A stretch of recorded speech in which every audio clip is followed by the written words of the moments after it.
Welcome to Sci-Fi Scroll, your gateway to galaxies far, far away. If you're ready to explore epic adventures, futuristic worlds, and mind-bending tales brought to life, you're in the right place. Don't forget to hit that subscribe button and give this video a thumbs up to stay tuned for all the sci-fi stories your imagination craves. Let's dive into the unknown. Chapter 3. Secrets of the Mission. Now, the stellar horizon cruised through the endless void of deep space, a small, stubborn dot against an ocean of black. From the outside, it looked like a reliable freighter. Inside, it sounded more like an overworked, underpaid beast of burden. The ship groaned intermittently, its patched-together systems working overtime to keep everything functional, or at least functional enough. The faint hum of the engines was punctuated by the occasional metallic clank from somewhere in the walls, a reminder that Tarek was probably elbow-deep in something that wasn't supposed to be breaking. Again. From the common area, Zara's laughter echoed faintly, followed by a sharp thud that sounded suspiciously like someone losing an argument with the furniture. Ethan Drake, however, was not part of the bustle. He was exactly where he liked to be, in the cockpit, feet up on the console, frowning at a datapad like it had just insulted his mother. Cargo manifest discrepancies weren't exactly a rare occurrence in his line of work. In fact, they were practically a feature. Half the jobs he took came with creative bookkeeping, missing details, or outright lies, and Ethan had learned to roll with it. But this was something else. The numbers didn't add up. The ship's weight distribution was all wrong, which was bad enough on its own. Uneven cargo meant uneven flying, and uneven flying meant more work for him. But what really set off warning bells was the locked section of the manifest. A section he couldn't access, no matter how many times he prodded the screen, cursed under his breath, or threatened to throw the damn pad out the airlock. Ethan leaned back in his chair, tapping the pad against his palm, as if that would somehow shake loose the answers. "All right," he muttered to himself, his voice low and annoyed. "What the hell are you hiding?" Lost in thought, he didn't hear the soft hiss of the cockpit door sliding open. "Talking to yourself, Captain?"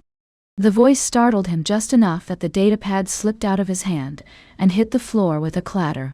Ethan shot an annoyed glance over his shoulder, already knowing who it was. Lirae Vash stood in the doorway, her arms folded neatly across her chest, and her ever-perfect posture making her look like she was posing for a diplomatic portrait. Her shimmering Altheran skin caught the dim light of the cockpit, giving her an otherworldly glow that was as irritating as it was impressive. "Don't sneak up on people," Ethan said, leaning down to grab the datapad. "It's rude." "I wasn't sneaking," Lirae replied, stepping into the cockpit with the kind of grace that made even walking look like an art form. "You were distracted." "There's a difference," Ethan snorted, tossing the pad onto the console. "Yeah, well, distractions happen when your cargo manifest looks like it was written by a drunk accountant." Lirae raised an eyebrow, her gaze flicking to the pad. "A problem with the shipment?" "More like a mystery," Ethan said, gesturing at the screen. "Numbers don't add up. White's off. And there's a locked section in the manifest that I can't access. Makes me think someone's hiding something." "Do you think it's dangerous?" Lirae asked, her tone calm but probing. "Dangerous?" Ethan repeated, leaning back in his chair and folding his arms. "Nah. It's probably just another day in the glamorous life of hauling questionable cargo across the galaxy. What's the worst it could be? Explosives? Smuggled goods? A stowaway?" Lirae's eyebrow arched a little higher. "You say that as if it's amusing." "It is amusing," Ethan said with a grin. "You'd be amazed at the kind of crap people try to sneak onto ships. One time, I had a guy hide an entire shipment of illegal moonshine in the life support system. Took us 3 days to figure out why the air smelled like a distillery. And yet, you still take these jobs, Lirae said, her tone carrying that familiar edge of disapproval. Pays the bills, Ethan said, with a shrug. And let's be honest, it's not like the Alliance is banging down my door with legitimate work offers. A guy's gotta eat. Lirae didn't respond immediately. Instead, she stepped closer to the console, her gaze lingering on the datapad. May I? Ethan hesitated for half a second before gesturing for her to go ahead. Be my guest. Maybe the sacred emissary can crack the big mystery. Ignoring his sarcasm, Lirae picked up the pad and started scrolling through the manifest. Ethan watched her out of the corner of his eye, noting the way her brow furrowed ever so slightly as she scanned the data. She didn't say anything, but he could practically see the wheels turning in her head. Anything? Ethan asked after a moment, leaning forward and propping his elbows on his knees. There's definitely something missing, Lirae said, her tone thoughtful. This section here, she gestured to the locked portion of the manifest, is encrypted. Whoever loaded this data didn't want it accessed by anyone without the proper clearance. Yeah, I figured that part out, Ethan said dryly. The question is, why? What's so important that they had to lock it up? Lirae glanced at him, her expression unreadable. Have you tried contacting the client? Ethan snorted. Sure. Let me just call up the shady guy who paid us half up front and ask him if he's hiding anything illegal in our cargo hold. I'm sure he'll be super honest about it. Lirae sighed softly, setting the pad back on the console. If there's a risk to the crew, you need to address it. And I will, Ethan said, leaning back again. But until something starts ticking, or leaking radiation, I'm not losing sleep over it. Lirae's gaze lingered on him for a moment, her expression as calm and composed as ever. You're far too comfortable with uncertainty, Captain. It's called going with the flow, Princess, Ethan said with a grin. You should try it sometime. You might help with that whole permanent stick issue you've got going on. Lirae's lips pressed into a thin line, but she didn't take the bait. Instead, she turned and started toward the door. You should keep investigating, she said over her shoulder. The crew deserves to know if there's a problem. Don't worry, Ethan called after her. If we're hauling a bomb, I promise you'll be the first to know. The door slid shut behind her, leaving Ethan alone in the cockpit once again. He let out a long breath, staring at the locked section of the manifest on the screen. All right, he muttered, picking up the pad again. What the hell are you hiding? The stellar horizon's common area was dimly lit, the flickering overhead panels casting uneven light across the room. Lirae Vash sat at the long table, her Altheran datapad in hand, her posture as impeccable as always. She looked like she belonged in a high council chamber, not on a patched-together freighter held together by duct tape and luck. Her shimmering skin reflected the weak light, making her seem almost untouchable. Ethan Drake was not in the mood for her untouchable routine. He strode into the room, the ship's well-worn floor panels creaking slightly under his boots. The datapad in his hand was practically burning a hole in his palm, and his irritation was written all over his face. Lirae didn't even look up, which somehow made it worse. Hey, Ethan said sharply, dropping the pad onto the table in front of her with a dull thud. Mind telling me what's going on with the cargo? Lirae's gaze flicked to the pad, her expression unmoving, unbothered. Then, with an almost maddening calm, she looked up at him. Good evening to you too, Captain. Ethan's jaw clenched. Cut the pleasantries, he snapped, crossing his arms. What's in the hole? I believe the manifest is clear. Lirae said smoothly, her voice as neutral as ever. Yeah, clear as mud, Ethan shot back, his tone dripping with sarcasm.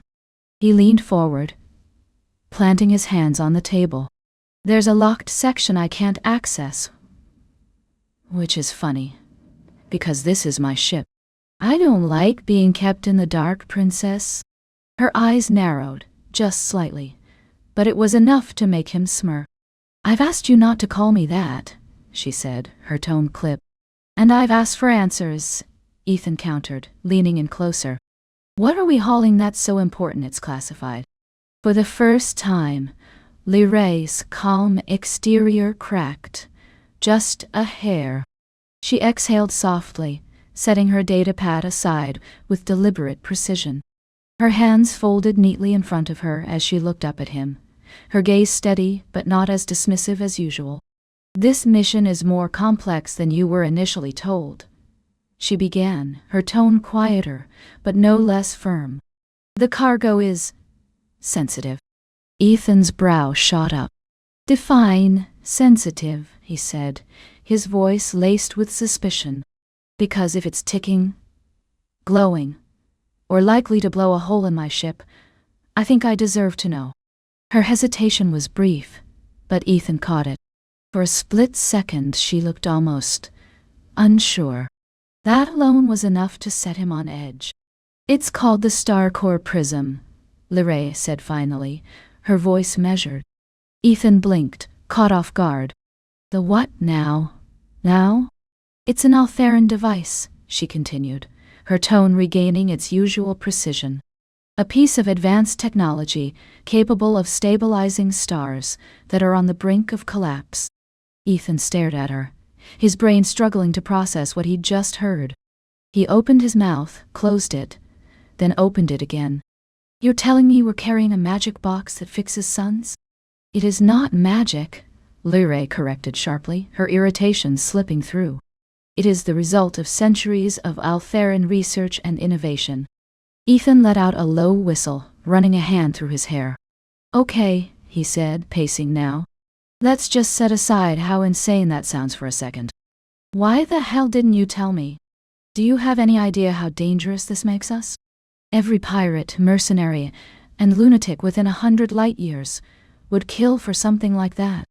Which is precisely why it was kept classified. Lirae replied, her tone firm but calm. The fewer people who know, the safer we are. Ethan stopped pacing and turned to face her, his jaw tight. You put my crew in danger without telling me, he said, his voice low and sharp. You don't get to make that call. Lirae stood, slowly, her movements deliberate.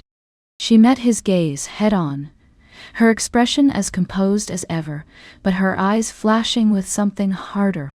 I was given authority over this mission, she said, her voice steady but cold. I made the call because it was necessary. Necessary? Ethan repeated, his voice rising. He took a step closer, his hands balling into fists at his sides. You're so focused on your sacred duty that you didn't stop to think about the people risking their lives to help you. You talk about safety, but you're walking around with a giant target on your back, dragging us all into it. Lirae didn't flinch, even as Ethan stepped into her space. If anything, she stood taller, her iridescent eyes locking onto his with unshakable resolve. This mission is not about you, Captain, she said, her voice low but cutting. It is about saving billions of lives. That is the priority. Not your pride. Not your convenience. Lives. The words hung in the air like a challenge. Ethan stared at her, his anger crashing against her calm like waves against a stone wall. For a moment, he couldn't find the words to respond. She wasn't wrong. Damn it, she wasn't wrong. But that didn't make it any easier to swallow. The silence stretched, heavy and tense, broken only by the faint hum of the ship's engines. Captain! Zara's voice crackled through the intercom, shattering the moment. We've got something on the scanners. You might want to get up here. Ethan exhaled sharply, stepping back from Lirae. This conversation isn't over, he said, his voice tight. I wouldn't expect it to be, Lirae replied, her tone calm but firm. Her gaze lingered on him for a moment, longer than necessary, her expression unreadable. Ethan turned and stalked toward the door, muttering to himself as he went. Damn diplomats. Always gotta have the last word. The door hissed, shut behind him, leaving Lirae alone in the common area. She exhaled softly, her fingers tightening briefly on the edge of the table before she picked up her datapad again. Her expression remained composed, but her eyes flicked toward the door, her thoughts unreadable. By the time Ethan reached the cockpit, the tension in the air was as thick as the stale coffee Tarek always insisted on brewing in the galley. The rest of the crew was already there, clustered around their stations. Zara sat hunched over her console, her fingers flying across the controls as data scrolled across the screen. Tarek was leaning over her shoulder, squinting at the readout like it personally owed him money. "What's the problem?" Ethan asked, stepping inside, his voice sharp enough to cut through the tension. Sarah didn't look up. "Got a blip on the long-range scanners," she said, her tone clipped. "Could be nothing. But it's not nothing," Tarek interrupted, his gravelly voice laced with irritation. He jabbed a stubby finger at the screen. "I know a tale when I see one." Ethan moved to Zara's station, leaning over to get a better look. Sure enough, there it was. A faint signature on the scanners, hanging just far enough back to stay inconspicuous but close enough to make his instincts itch. "Great," Ethan muttered, dragging a hand down his face. "Looks like someone couldn't just mind their own damn business." "Could be a coincidence," Zara offered, though the doubt in her voice was obvious. "Yeah, and I could be a supermodel," Ethan shot back. "Let's not kid ourselves."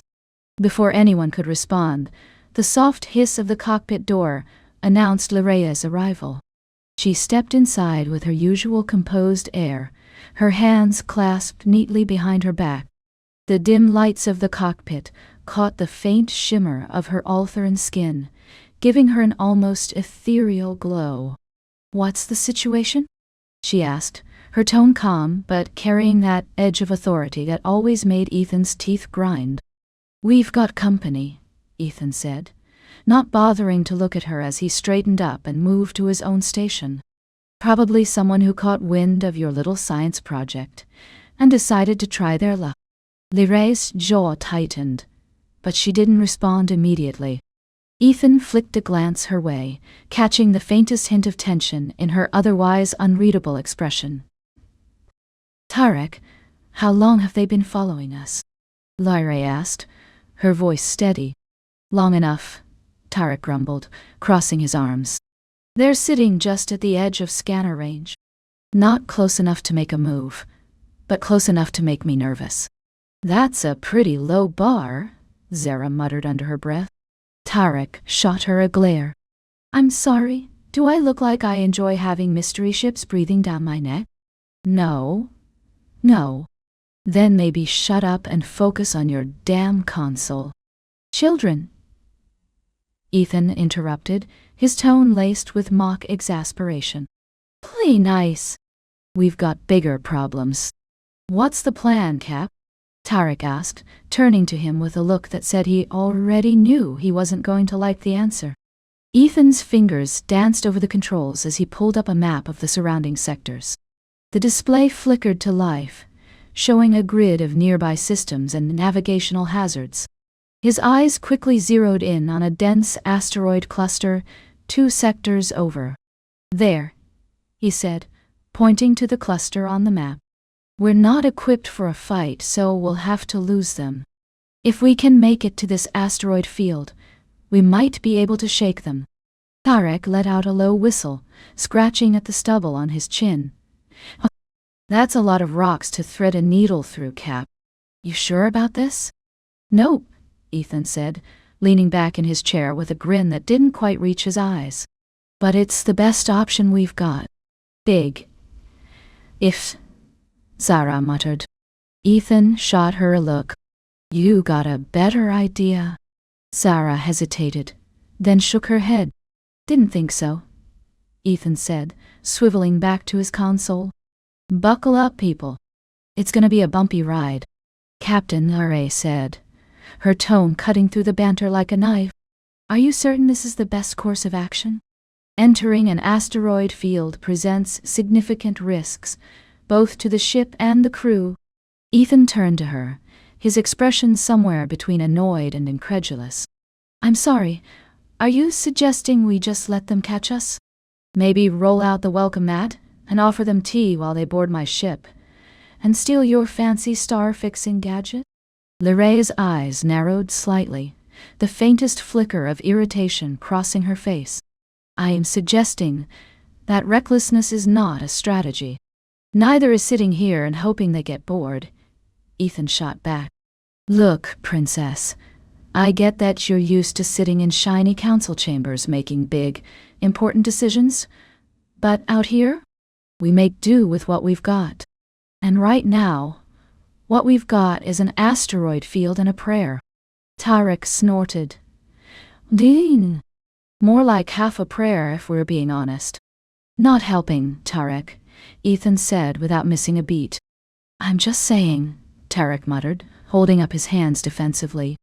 Lirae's gaze didn't waver. I understand the risks, she said evenly. But if this fails... It won't fail, Ethan interrupted, his tone firm. If it does, Lirae continued, her voice sharpening slightly, you will have endangered not only your crew, but the mission itself. Ethan leaned forward, resting his hands on the console as he met her gaze head-on. And if we don't lose them, this mission is over anyway. You want to lecture me about risks? Fine. But at least I'm out here taking them, not hiding behind some locked datapad and hoping for the best. Lirae's lips pressed into a thin line, but she didn't respond. For a moment. The cockpit was silent, except for the faint hum of the ship's systems. Right, Ethan said, turning back to the controls. Sarah, plot a course for the asteroid field. Tarek, make sure the engines don't die on me halfway there. And everyone else? Strap in. It's gonna get rough. Sarah nodded, her fingers flying over her console. Course plotted. You're the boss, Cap. For better or worse. Usually worse, Tarek muttered, earning a sharp look from Ethan. Lirae didn't move, her gaze lingering on Ethan for a moment longer before she stepped back toward the doorway. I hope you're as good as you think you are, Captain, she said quietly, her voice carrying just enough edge to make it feel like a challenge. Ethan didn't look at her as he powered up the thrusters, but his grin was back, sharp and confident. Stick around, Princess. You might just be impressed. The engines roared to life, the ship shuddering slightly as it adjusted course. The asteroid field loomed ahead on the map, a swirling chaos of rock and debris. Here we go, Ethan muttered, gripping the controls. Hold on to something. The unidentified ship didn't engage immediately. It didn't need to. Its mere presence, lurking just beyond scanner range, was enough to set everyone on edge. It hung there like a storm cloud, waiting, and the waiting was worse than any firefight. Ethan stayed in the cockpit, his hands never straying far from the controls. His eyes flicked to the scanners every few seconds, as if the act of watching could somehow will the ship to go away. It didn't. Meanwhile, the rest of the crew moved about the stellar horizon with nervous energy. Even Tarek, usually as grounded as the bulkhead beneath his feet, had muttered something about bad vibes before disappearing into the engine room to tinker. Lirae, on the other hand, was the picture of calm. She stood near the viewport, hands clasped loosely behind her back, her gaze fixed on the stars beyond. Her serene expression was infuriating, especially considering the fact that the unwanted shadow trailing them was probably her fault. Ethan glanced at her from the corner of his eye, the silence in the cockpit pressing down on him like a weight. Finally, he couldn't take it anymore. You know, he said, his tone sharp, a little heads up about the space treasure would have been nice. Lirae didn't turn around. It is not treasure. Feels like treasure. Ethan shot back, swiveling in his chair to face her fully. Shiny, valuable, Lots of people want it. Sounds like treasure to me. Her shoulders rose ever so slightly, a faint sigh escaping her lips. After a moment, she finally turned to look at him, her expression as composed as ever, though there was a flicker of something else in her eyes. Regret? No, that would require her to admit she was wrong. And Ethan wasn't about to give her that much credit. I understand your frustration, Captain, she said evenly. But this mission is bigger than either of us. Ethan let out a dry laugh, leaning back in his chair and dragging a hand through his hair. Yeah, I get it. Save the galaxy? Stabilize the sun. Blah, blah. All very noble. But you know what's also important. Not getting my crew killed in the process. Next time, don't leave me in the dark. I don't fly blind, all right? I did not intend to. You. Oh, come on, Ethan interrupted, leaning forward now, his elbows resting on his knees. You knew, Lirae. You knew exactly what this thing was and how much trouble it would bring, and you still didn't think it was worth mentioning. What am I supposed to do with that, huh? For a moment, Lirae didn't answer. Her gaze didn't waver. But there was a subtle shift in her posture, as if she was weighing her next words carefully. Finally, she inclined her head slightly, a gesture that might have been an apology if it came from anyone else. Noted, she said simply. Ethan blinked. Noted? Yes, she said, a faint smile tugging at the corner of her lips. Noted. Next time, I will endeavor to provide you with the information you need. Assuming, of course, that you survive long enough for there to be a next time. Ethan stared at her for a moment, caught somewhere between exasperation and begrudging amusement. You're unbelievable, you know that? So I've been told, Lirae replied, her expression softening just slightly. They stood there for a beat, the tension between them still simmering but tempered, now by a faint undercurrent of mutual understanding. She wasn't going to apologize, not in so many words anyway, but Ethan supposed that was the closest he was going to get. He turned back to the controls, muttering under his breath as he adjusted the ship's course. Crazy mission. HFY. Crazy diplomat. What else is new? I heard that, Lirae said, her voice carrying just enough amusement to make him glance back at her. Good, Ethan replied with a smirk. Wouldn't want you thinking I'm keeping secrets. Her lips twitched, but she didn't take the bait. Instead, she returned her attention to the viewport, her gaze once again fixed on the stars.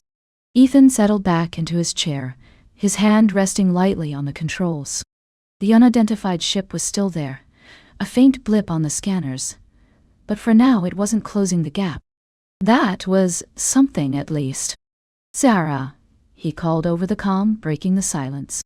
Keep an eye on our shadow. If they so much as sneeze in our direction, I want to know about it. Got it, Cap? Zara's voice crackled back, the faint sound of her chewing something, probably gum, coming through the line. You worried? Always, Ethan muttered, cutting the comm before she could respond. He glanced back at Lirae, who hadn't moved from her spot by the viewport. For a moment he considered saying something else. Maybe another jab, maybe something serious. But ultimately, he decided against it. Instead, he leaned back, propped his feet up on the console, and let out a long, slow breath. It was going to be a long night.